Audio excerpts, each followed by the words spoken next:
Curses. Mysteries. Hauntings. Are they real? Or just crimes hidden in the dark? Step into the shadows. Uncover secrets buried for decades. And open the door to truths that were never meant to be found. CursFile. A world where every clue leads to fear, and every answer demands a price. But beware. The next name on the list could be yours.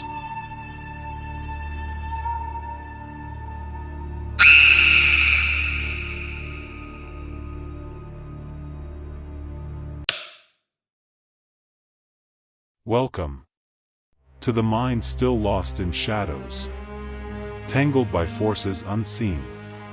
What brought you here? A hunger for truth? A spark of curiosity?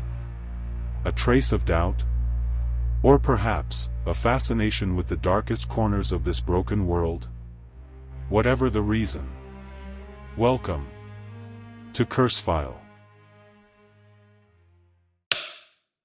November 28, 1969. A young woman walks into the Pattee Library at Penn State University.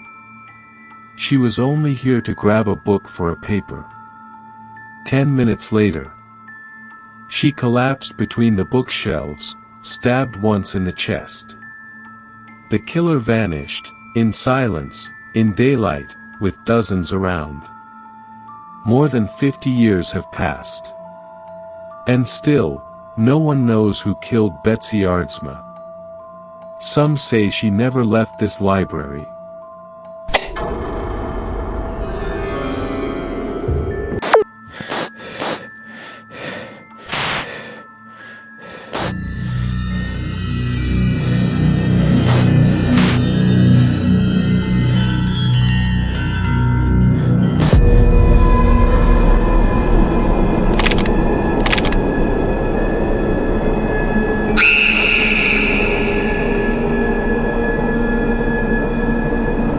Betsy Aardsma was just 22. Bright. Focused. A graduate student studying English literature.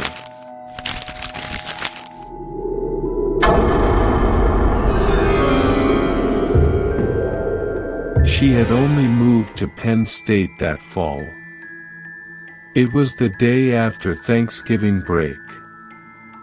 Her boyfriend, David, had invited her to visit. But she said she had to finish a paper.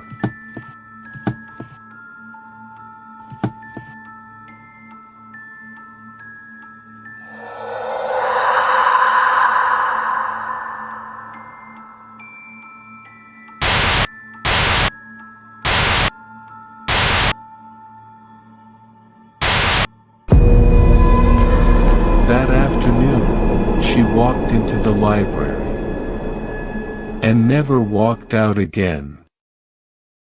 Around 4:45 p.m., Betsy walked into the library's core stacks. She wasn't alone. Somewhere between shelves at 6 and 7, someone approached her. There were no screams. Just one stab. Fast, deep, deadly. She fell to the ground. Blood soaked her dress. A few minutes later, a man rushed out of the stacks. He told a desk assistant, "You'd better call someone, that girl needs help." Then he vanished. No name. No ID. Gone. Before anyone realized what happened. At first, no one realized it was a murder. Paramedics thought she had fainted. The stab wound was nearly invisible, hidden by her red dress. She died within minutes at the hospital. Police found little blood.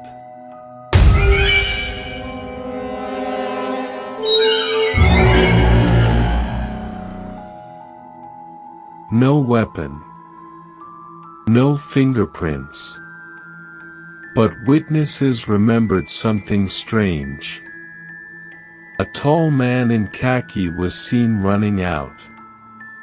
He never returned. Later, the library records for that section disappeared.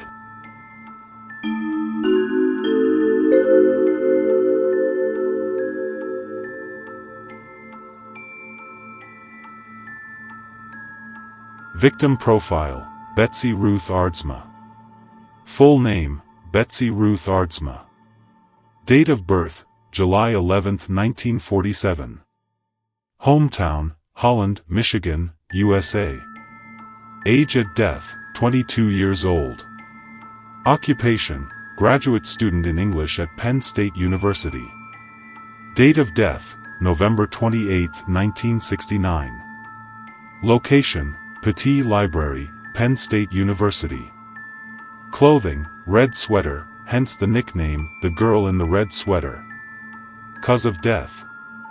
Single stab wound to the chest with a sharp instrument, blade estimated 3 to 4 inches long. Wound penetrated the heart and lung, causing massive internal bleeding. No signs of sexual assault. Time of death, within minutes after being stabbed. Case summary, investigative overview. Victim, Betsy Ruth Aardsma, 22, graduate student at Penn State. Date, November 28, 1969. Location, Pattee Library, Penn State University, State College, Pennsylvania. Initial discovery. At approximately 4:30 p.m., 2 students found Betsy Aardsma collapsed in level 2 core stacks of Pattee Library. She was unconscious, lying face down between 2 rows of bookshelves. At first glance, witnesses thought she had fainted. Almost no blood was visible externally. Library staff and students moved her to the circulation desk for emergency help. Victim condition. Upon arrival at Ridenour Health Center, Betsy was pronounced dead.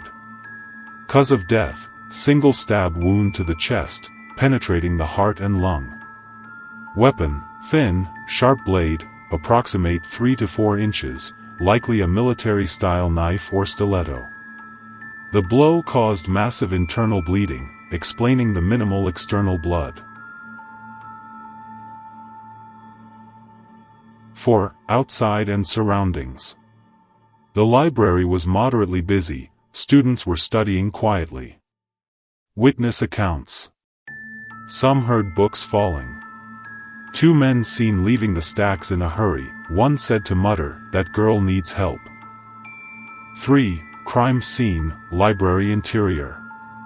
Location, narrow aisle between bookshelves, dimly lit, in the core stacks area. No signs of struggle, no overturned books or scattered items. Victim's handbag intact, no robbery motive evident. A few drops of blood on the floor, suggesting she collapsed almost immediately after being stabbed. Suspect description. Based on composite from witnesses. Male, Caucasian, approximate 6 feet, slim build. Hair, brown, wavy, medium length. Glasses, dark clothing, possibly carrying a briefcase or bag.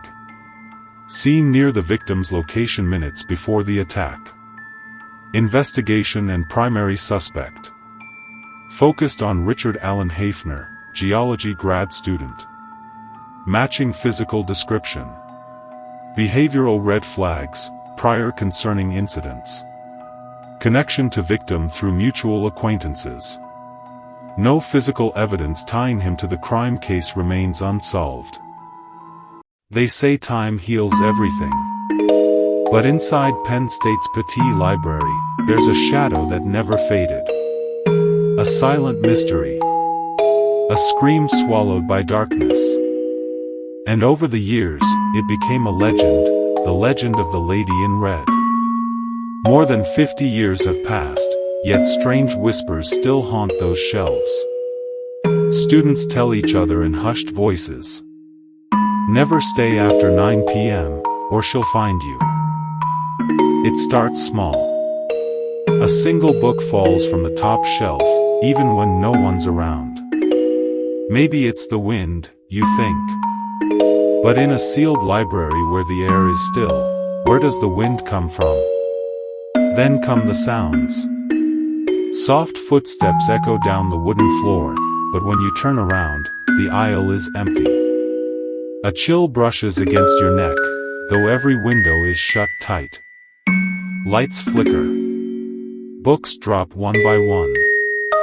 Faint whispers thread through the air, calling a name you can't quite catch. They say it's Betsy. Still searching for the truth. Still trapped in that final, silent moment. Some claim to have seen her. A slender figure gliding between the towering shelves. Wearing a blood-red dress, glowing faintly under the dim yellow light. She moves slowly.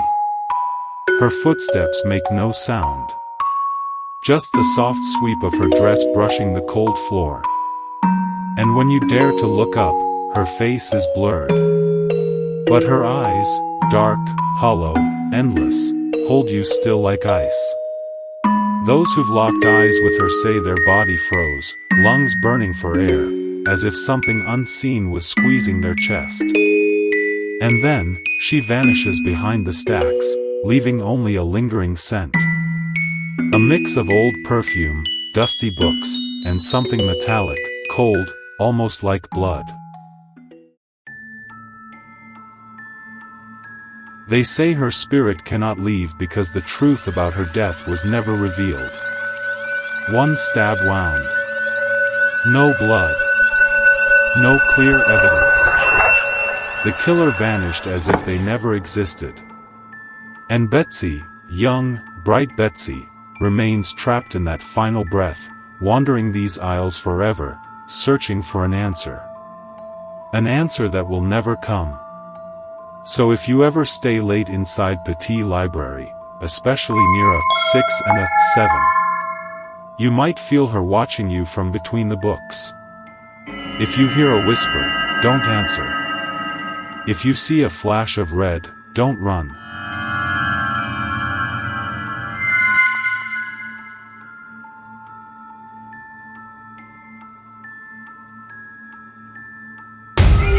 Because they believe. She'll follow you all the way to the door. Would you dare? Would you walk down those silent aisles, alone, after midnight? Would you stand between those shelves, listening to the dark? Maybe then, Betsy will find you. Just to whisper the question that's haunted her for over 50 years.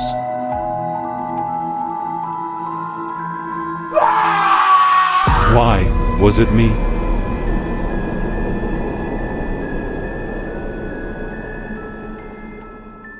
Today, the Pattee Library remains open. Students study where Betsy died. Some say if you walk between a 6 and a 7, you feel a chill.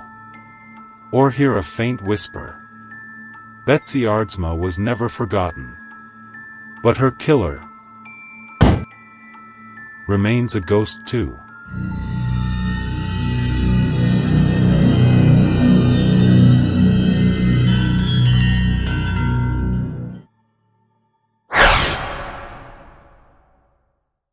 This chilling story comes to a close for now. But do you truly believe that all the mysteries have been unveiled? No, somewhere in the shadows of the past, whispers still echo, secrets that refuse to see the light. Footsteps in empty corridors, doors that quietly shut, are they mere coincidences? Or are they signs of something that still lingers, watching every move within these walls? Perhaps, what we know is only the tip of the iceberg. The real truth lies deeper, colder, darker, and far more merciless than any story you've ever heard. If you still have the courage to continue, join us in the next episode, where another door will open, and what hides behind it may haunt you forever. Until then, if you dare, remember, the mysteries never truly end. CursFile, where darkness holds the truth.